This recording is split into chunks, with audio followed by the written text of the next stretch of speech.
নমস্কার। আ বিসিএম বা body composition monitoring এই বিষয়টা নিয়ে আম আমার মনে হয় যারা আমাদের আজকের এই ইউটিউব চ্যানেলে রেগুলার ফলো করেন তাদের একটু এই বিষয়টা সম্পর্কে আরো বেশি অ্যাওয়ার করা দরকার। বিসিএম মানেটা কি? বিসিএমটা হচ্ছে বডি কম্পোজিশন মনিটর। মানে বডি কম্পোজিশন মনিটরিং এই টেস্টটিকে বলা হয় বিসিএম।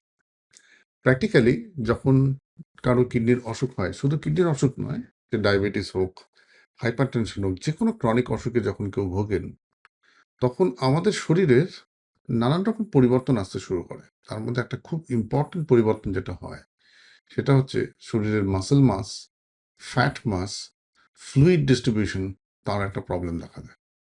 আইডিয়াল বডি ওয়েটেরও কিছু প্রবলেম দেখা দেয়। আর এটা খুব প্রাসঙ্গিক কিডনির অসুখের জন্য। কেন জানেন? কারণ যখন কিডনির অসুখ হয়, আমরা কিডনির অসুখকে একটা ক্যাটাবলিক ডিসঅর্ডার বলি। কিডনির অসুখ একটা ক্রনিক ইনফ্ল্যামেটরি ডিসঅর্ডার্স। এই অসুখটা হওয়া মাত্রই আমাদের শরীরের মাসেল মাস কমতে শুরু করে। We call it sarcopenia. এবং তাই নয়, যখন কিডনির অসুখ হয় তার পেছনে যে ব্যাকগ্রাউন্ড ডিসঅর্ডার্স গুলো থাকে, লাইক ডায়াবেটিস, লাইক হাইপারটেনশন, তাতেও বেশ কিছু নিউট্রিশনাল চেঞ্জেস আমাদের শরীরে আসে। আর কিডনির অসুখের জন্য সেলফ ইম্পোজড বা নিউট্রিশনিস্ট ইম্পোজড বেশ কিছু ডায়েটের রেস্ট্রিকশনস আমাদের কিন্তু খাবার দাবার বিধি নিষেধ তার মধ্যে অনেক অনেক পরিবর্তন আনতে শুরু করে। এই সবকিছু মিলিয়ে আমাদের যে মানে শরীরের যে পুষ্টিগত মান, শরীরের যে কম্পার্টমেন্ট গুলো রয়েছে, যেমন ধরুন muscle compartment, fat compartment, different interstitial কম্পার্টমেন্টে যে ফ্লুইড রয়েছে, এই টোটাল ব্যালেন্সের একটা ডিসপ্রপোর্শনেট হতে শুরু করে। এই জন্য দেখা যায় প্রচুর মানুষের ওজন কমে। এই জন্য দেখা যায় প্রচুর মানুষের মাসলগুলো যেন শুকিয়ে যাচ্ছে। এই জন্য দেখা যায় কারো অ্যাবডোমিনাল ওবেসিটি হচ্ছে। এই ব্যাপারটাকে বৈজ্ঞানিকভাবে পর্যালোচনা করার ইনস্ট্রুমেন্টটাই হলো বা টেস্টটাই হলো কিন্তু বডি কম্পোজিশন মনিটরিং। যাদের ডায়ালিসিস চলছে তাদের তো প্রত্যেক মাসে বিসিএম করা উচিত। আর যাদের ডায়ালিসিস চলছে না, ক্রনিক কিডনি ডিজিজ, কনজারভেটিভ কেয়ারে চলছেন, তাদের উচিত এই টেস্টটাকে অন্তত ওয়ান্স ইন এ কোয়ার্টার, মানে প্রত্যেক 3 মাসে একবার করে করা উচিত, টু আন্ডারস্ট্যান্ড যে সার্কোপেনিয়া হচ্ছে না তো, টু আন্ডারস্ট্যান্ড যে আমাদের বডির ফ্যাট প্রপোর্শন বেড়ে যাচ্ছে না তো, to understand the fluid distribution in the intravascular, interstitial and intracellular কম্পার্টমেন্টে ঠিক রয়েছে তো, টু আন্ডারস্ট্যান্ড যে আইডিয়াল বডি ওয়েট থেকে আমার কতটা ডিভিয়েশন হচ্ছে ওজনে।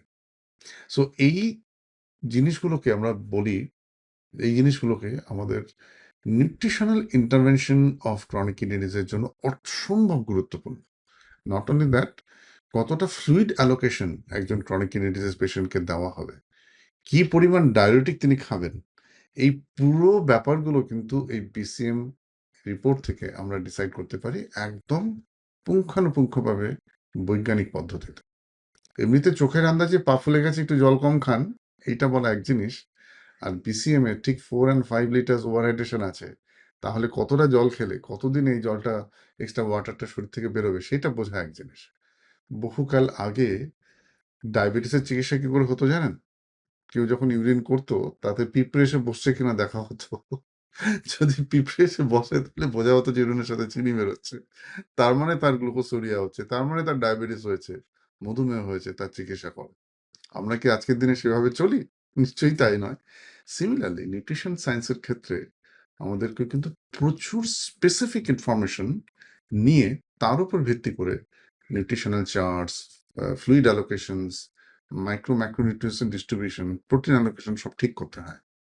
Body composition monitoring is that kind of test. আমরা বডি কম্পোজিশন মনিটর করে কি কি দেখি? আমরা দেখি যে একজনের আইডিয়াল ওয়েট কত হওয়া উচিত, তার এক্সিস্টিং ওয়েট কত রয়েছে, ওভার হাইড্রেশন স্ট্যাটাস কেমন রয়েছে, ইন্টারভাস্কুলার, এক্সট্রাভাস্কুলার অ্যান্ড ইন্টারস্টিশিয়াল ফ্লুইড ডিস্ট্রিবিউশনটা কেমন রয়েছে, লিন টিস্যু ইন্টেন্সিটি মানে টোটাল মাসেলের ইন্টেন্সিটিটা কত সেটা আমরা বোঝা পারি। মাসেল মাস ইন্ডেক্স আমরা বার করি, মানে গোটা শরীরের কত শতাংশ ওজন মাসেলের থেকে আসছে।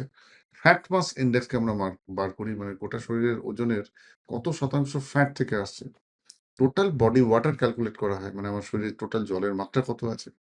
এই যে পুরো জিনিসটা করা হয়, এই জিনিসটা কিন্তু বিসিএম এ আমাদেরকে নানান ধরনের নিউট্রিশনাল অ্যান্ড মেডিসিনাল ট্রিটমেন্টে খুব হেল্প করবে। আর মজার কথা হলো এই বিসিএম টেস্টটা খুব চিপ, হার্ডলি ₹300 কি ₹400 খরচ হয়। একটা সিগারেটের প্যাকেটের থেকে দাম কম বা একটা পপকর্নের থেকে দাম কম। কিন্তু আমাদের এই সচেতনতাটা নেই বলে আমরা এই টেস্টটা রেগুলার হয়তো করি না। So we recommend all stable CKD patients to do BCM in every 3 months. যাদের ডায়ালিসিস চলছে বা যাদের ট্রান্সপ্লান্ট হচ্ছে তাদের তো মাসে ১ বার করে করা উচিত। আর যেই ক্ষেত্রে আমরা দেখতে পাবো যে হাত পা ফুলে গেছে বা ফ্লুইড রিটেনশনের কোনো ফিচার হয়েছে, তখন as when required BCM test করে আমাদের বোঝা উচিত যে ওয়াটার ডিস্ট্রিবিউশন প্যাটার্নটা শরীরে কি রয়েছে। আর যাদের ক্ষেত্রে দেখা যাচ্ছে যে খুব ওজন কমে যাচ্ছে, মাসেলগুলো যেন শুকিয়ে যাচ্ছে, সার্কোপেনিয়া হচ্ছে, তাদের ক্ষেত্রে বিসিএম এভরি নিউট্রিশনাল ইন্টারভেনশনের সময় করে আমাদের অ্যাসেস করা উচিত যে progression of lean tissue intensity কিরকম হলো, ফ্যাট মাস ইন্ডেক্সের কি চেঞ্জ হলো, ওয়াটার ব্যালেন্স কিরকম চেঞ্জ হলো। এই ব্যাপারটা যদি আমরা সায়েন্টিফিক্যালি অ্যাড্রেস করতে পারি, তাহলে আমার মনে হয় better nutritional care is possible, better medical care is possible. একজন ক্রনিক কিডনি ডিজিজ পেশেন্ট বহুদিন এই কনজারভেটিভ কেয়ারে অনেকদিন সুস্থ থাকে। ভালো থাকুন, সুস্থ থাকুন। যদি আর কোনো প্রশ্ন আপনার মনে এসে থাকে, আমাদের এই ভিডিওর নিচে যে প্রশ্ন লিখবার জায়গা রয়েছে সেখানে আপনার প্রশ্নটা লিখুন। Will love to answer you. And please don't forget to join doctor প্রতিমস একাডেমি, যেখানে আমরা কিডনি স্বাস্থ্য সংক্রান্ত বহু বিষয় নিয়ে আলোচনা করি।